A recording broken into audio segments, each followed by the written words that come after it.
Hello guys, welcome back to my channel, and today's video is going to be a very special one. It's going to be a collab with Drew from Drew, and we decided to do a little mystery project where we both sent each other patterns that neither one of us knew what we were going to get in the mail. And once we got those patterns, we would sew something up based on a color palette that she sent me, which I'm going to show you right there. And we were going to release them on the first day of spring. So that's coming up at the end of the week.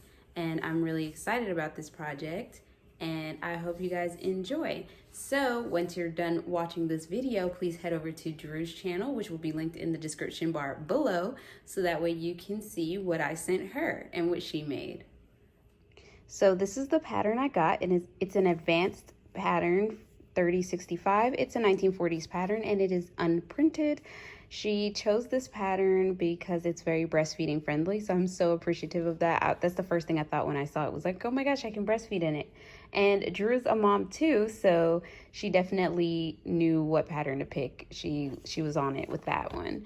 And so this is what the back of the envelope looks like. I'm going to use this beautiful rosebud printed fabric for the blouse, and this pale solid yellow, it's actually lighter than it's showing up on camera, for the jumper. I also have some pink rickrack for the jumper, and that is what we're gonna do. So I'm gonna go ahead and start with the blouse because that's already washed, and then I need to wash the solid fabric. They're both 100% cotton, just in case you needed to know. So I'm starting off cutting out the blouse pattern, and I want to thank Drew again for sending this pattern to me. It's so beautiful, and I'm so excited, and it's not like anything I do have in my my collection so far. So I am marking the waist darts, or not waist darts, but the waist tucks in the shirt now, and bringing those pieces together with an unprinted pattern. It's so easy to transfer darts and tucks and any kind of marking because there's perforated holes, so you just mark straight through them and sew them up like that. So I've never had a blouse so far, or come across a blouse so far, that you would be sewing or top stitching the tucks horizontally. So that was new for me, and it was really cool to see. I thought it was going to be a different or weird look, but it wasn't. You can't really tell if you make sure that the thread matches the fabric perfectly. So here I am getting some basting stitches in there, so that way I can do a gather at the contrasting yoke in the back. The back of the shirt has a yoke, so I'm attaching that now.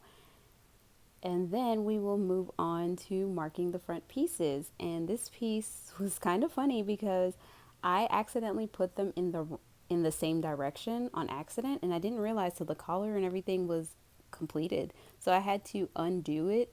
And if you've been following me for a while, you know that I use French seams for my seams. I didn't use the serger. So I had to unpick that and then put it all back together, and it was kind of a mess, but I managed. It worked. It's not exactly perfect where I patched it, but it's pretty close, and it's right underneath the collar, so you don't even notice it. But I could not leave it the way that it was. At first I was like, oh, no one will see it, but then literally 2 minutes later I had to take it apart and do it, because I knew that it was there, and with it being under the jumper, you wouldn't have seen it. So I wish I would have caught that ahead of time. But this is me attaching the collar to the blouse. It's such a simple, quick blouse. I can see myself making this over and over and over and over again. I'm actually going to go ahead and trace the pattern and make a bunch of short sleeve blouses with this. I haven't tried the long sleeve. I don't know if I am or not, but I definitely know that this was such a quick, I think I was able to do this in like one afternoon. And you know, with my time being so limited, that being able to complete a project so quickly means it's a really decent one. And it was. So I really appreciate it for that. So this is me putting the sleeves in. Oh, and the sleeves set in so easily because there are darts in the sleeves. There's like 3 darts in the sleeves. The only thing I didn't do was make the sleeve, what do you call those things? I'm having brain farts. But I didn't make any of the shoulder pads. I didn't do that. I didn't get to that. And I might do it anyway just to try this version of it. So here I am showing you the blouse and all that I had left to do on it. And basically put the buttonholes, close up the side seams, and put the buttons in. But I did this immediately after. So I am back and I'm working on the jumper. And I wanted to share this tip really quickly before I move any further. And basically to put a bias seam binding on the sleeve where it's going to be sleeveless, I recommend that you iron the bias tape in the shape of the armhole and then pin it. So doing this will help manage the puckers and the wrinkles that the bias tape would otherwise put in your shoulder, in your hem, because it's still straight. So if you iron it into the curvature shape, then it will save you so much. I only just started doing this recently, and I wish I've been doing it all along because I hated those little ripples.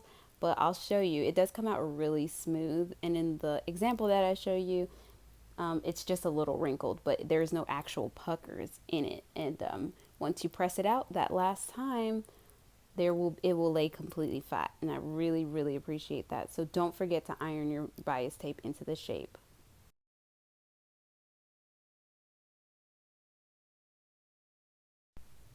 Now it's time to add the trim, and I'm just measuring as I go and pinning it a ½ inch away from the finished edge. And I want to mention that when working with a brand that's not of the big four, most of the time it's a ½ inch seam allowance.